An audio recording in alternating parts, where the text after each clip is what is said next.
Hello everyone, मैं doctor दीपक गोयल हूँ। मैं पीडियाट्रिक गैस्ट्रोएंटरोलॉजिस्ट और पीडियाट्रिक हेपेटोलॉजिस्ट हूँ और दिल्ली एनसीआर में वर्क करता हूँ। हम अपने इस यूट्यूब चैनल पे आपका स्वागत करते हैं। हम जो आज टॉपिक यहाँ डिस्कस करने जा रहे हैं वो है gastroesophageal reflux disease in older children. Older children में इसलिए बोल रहा हूँ कि हमने एक और हमारा वीडियो बनाया हुआ है, वो हमने gastroesophageal reflux disease in young children के बारे में हमने उस पर डिस्कस किया है। हम इस वीडियो में आज स्पेसिफिकली बड़े बच्चों से मेरा मतलब है कि 3 या 4 साल से ऊपर के जो बच्चे होते हैं, 3 या 4 साल से ऊपर से लेके 18 ईयर्स तक के बच्चे हैं, उनमें अगर गैस्ट्रोइसोफेजियल रिफ्लक्स डिजीज हो रही है उसके बारे में हम यहाँ डिस्कस करेंगे। ये अलग से ये डिस्कशन करना इसलिए ज़रूरी है कि जो GERD यानी कि गैस्ट्रोइसोफेजियल रिफ्लक्स जो यंग चिल्ड्रन में प्रेजेंट करता है लेस देन 2-3 ईयर्स ओल्ड, और जो ओल्डर चिल्ड्रन में प्रेजेंट करता है वो उसमें काफ़ी डिफरेंसेस हैं और कई बातों का ख्याल रखना चाहिए। GERD यानी कि गैस्ट्रोइसोफेजियल रिफ्लक्स डिजीज क्या होता है और ये क्यों हमारे लिए प्रॉब्लमेटिक है, उसको समझने के लिए हम ये समझें कि हमारा नॉर्मल जो फूड पाइप है और फिर स्टमक है। स्टमक में नॉर्मली हमारा एसिड प्रोड्यूस होता है और उसका जो pH होता है वो बहुत ही लो होता है। हमारा जो फूड पाइप है वो एसिड एक्सपोजर के लिए नहीं बना है, वहाँ का pH as compare to stomach काफ़ी बेसिक की तरफ होता है। और नॉर्मल जो स्टमक से फूड पाइप में एसिड प्रिवेंशन के लिए नेचर ने एक लोअर इसोफेजियल स्फिंक्टर और डायफ्राम और कुछ ऐसा मसल्स का प्रोविज़न दिया हुआ है जिसकी वजह से नॉर्मल जो एसिड है वो फूड पाइप में रिफ्लक्स नहीं करता या एसिड का एक्सपोजर फूड पाइप में नहीं होता। लेकिन आपको अगर कुछ डायफ्रामेटिक हर्निया या कुछ प्री डिस्पोजिंग फैक्टर्स हैं या आपका लोअर इसोफेजियल स्फिंक्टर लैक्स है या वीक है, तो आपका स्टमक का एसिड उछल के या रेट्रोग्रेड्स इसोफेगस यानी कि फूड पाइप में आएगा और आपको प्रॉब्लम कॉज करेगा।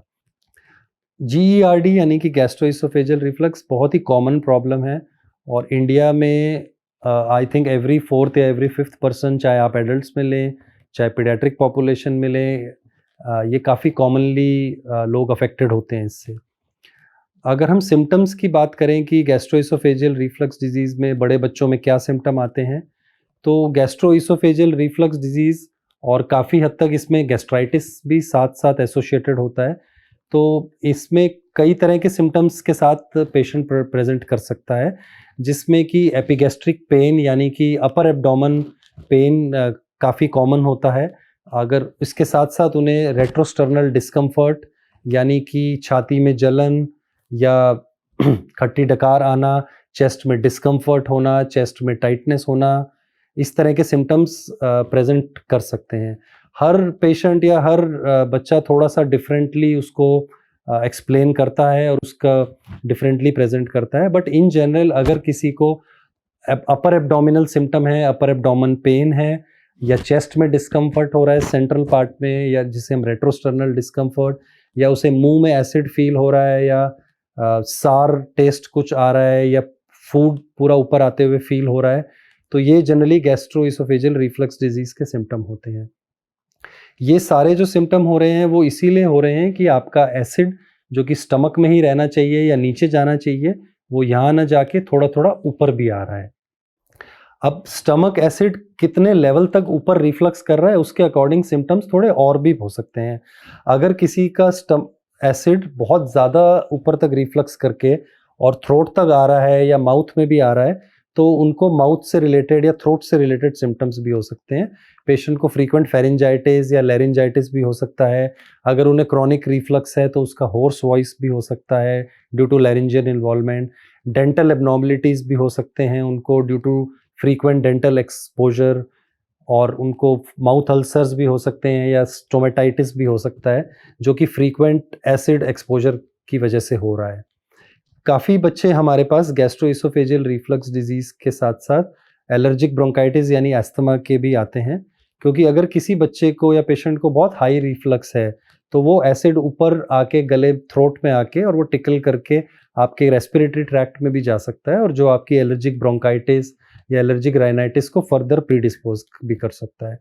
अगर किसी को बहुत ही लॉन्ग स्टैंडिंग रिफ्लक्स है और बहुत टाइम से चलता आ रहा है, काफ़ी महीने या कुछ साल हो गए हैं, तो फ्रीक्वेंट एसिड एक्सपोजर के कारण आपके फूड पाइप के लोअर एंड में कुछ कट्स या ब्रेक्स भी हो जाते हैं जिनको म्यूकोजल टीयर्स बोलते हैं, और उसकी वजह से आपको वॉमिटिंग भी आ सकती है और वॉमिटिंग में थोड़ा सा ब्लड भी आ सकता है। तो कभी भी आपको इस तरह के सिम्टम आ रहे हैं, frequent vomiting, pain abdomen, upper pair abdomen, retrosternal discomfort, chest discomfort, और कभी आपने अगर अपने वॉमिटिंग में ब्लड नोटिस किया है तो बहुत हाई चांसेस हैं कि आपको गैस्ट्रोएसोफेजियल रिफ्लक्स डिजीज हो सकती है। अगेन, अगर बहुत लॉन्ग स्टैंडिंग रिफ्लक्स है और बहुत टाइम से आप इससे फाइट कर रहे हैं तो सेकेंडरी प्रॉब्लम्स भी हो सकती हैं। ज़्यादातर कई पेशेंट्स में हम ये देखते हैं कि जिनको रिफ्लक्स बहुत लंबे टाइम से है उनमें एनोरेक्सिया यानी लॉस ऑफ एपेटाइट हो जाता है, क्योंकि जब भी वो फूड लेते हैं तो उनको एक रिफ्लक्स ज़्यादा होता है तो उनको एक फियर भी डेवलप हो जाता है और नेचुरली उनकी एपेटाइट कम हो जाती है, तो इनडायरेक्टली ग्रोथ फेलियर करके भी प्रेजेंट कर सकता है ये। अब अगर हम डायग्नोसिस की बात करें कि गैस्ट्रोएसोफेजियल रिफ्लक्स को कैसे डायग्नोस करें, तो ऑब्वियसली आप सिर्फ इस एज अ पेरेंट या एज अ लेमैन आप इसको डाउट कर सकते हैं, लेकिन आपके डॉक्टर का ये काम है कि वो उसको डायग्नोस करें। अब अगर हम डायग्नोसिस की बात करें कि गैस्ट्रोएसोफेजियल रिफ्लक्स को हम कैसे डायग्नोस करें, तो कुछ टेस्ट आते हैं जिनसे हम इजीली इसको डायग्नोस कर सकते हैं। जनरली ब्लड टेस्ट और अल्ट्रासाउंड यानी कि रेडियोलॉजिकल टेस्ट इसमें आपको डायग्नोस नहीं कर सकते। Blood test, CBC, liver, kidney panels, ये सब रिफ्लक्स के अंदर सब नॉर्मल आएंगे। अगर आप अल्ट्रासाउंड भी कराते हैं या सीटी स्कैन या कोई भी रेडियोलॉजिकल इमेजिंग, ज़्यादातर केसेस में वो नॉर्मल ही आएगी।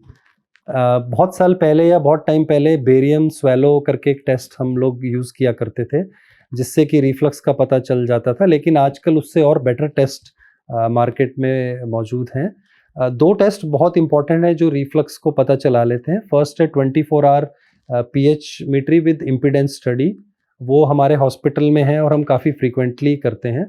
उससे हम ये पता चला सकते हैं कि रिफ्लक्स हो रहा है या नहीं, किस लेवल का हो रहा है, कितना ग्रेड है, कितना हाई रिफ्लक्स है, कहाँ तक जा रहा है और किस तरह के सिम्टम्स हैं, नाइट में रिफ्लक्स ज़्यादा है या डे में ज़्यादा है, हम काफ़ी हद तक उसको अच्छे से क्लासीफाई कर सकते हैं। जो सेकंड टेस्ट है वो है अपर जीआई एंडोस्कोपी।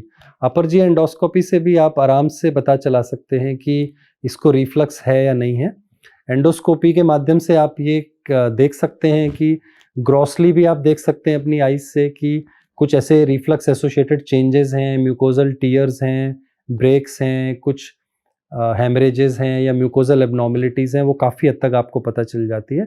और ड्यूरिंग एंडोस्कोपी आप म्यूकोजल सैंपल्स या ईसोफेजियल म्यूकोजल बायोप्सीज भी ले लेते हैं, वो भी बहुत ज़्यादा हेल्पफुल होती हैं आपको डायग्नोस करने में।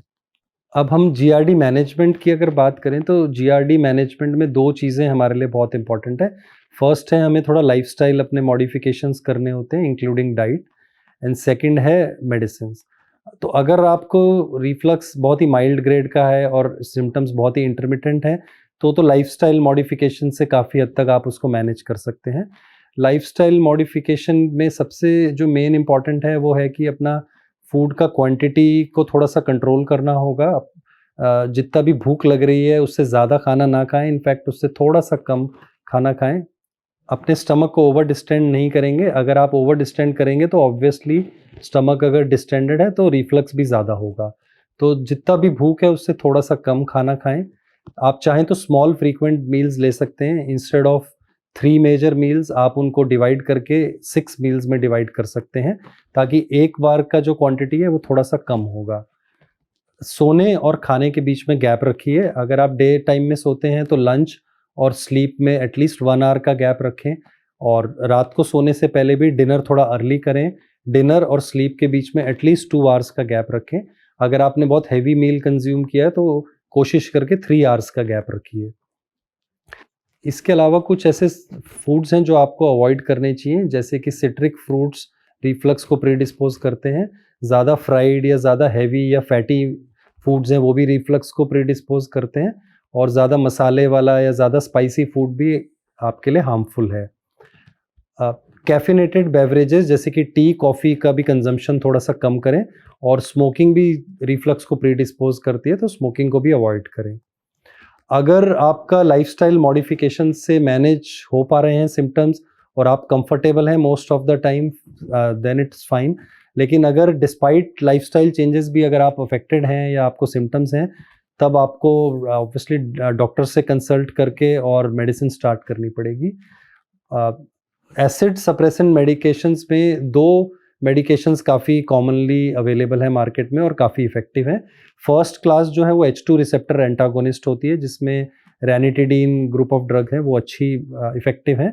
और सेकेंडली है प्रोटोन पंप इनहिबिटर्स, उसमें काफ़ी तरह की मेडिसिन आती हैं, जैसे पेंटाप्राजोल, ओमेप्राजोल, एस-ओमेप्राजोल, लैंसोप्राजोल।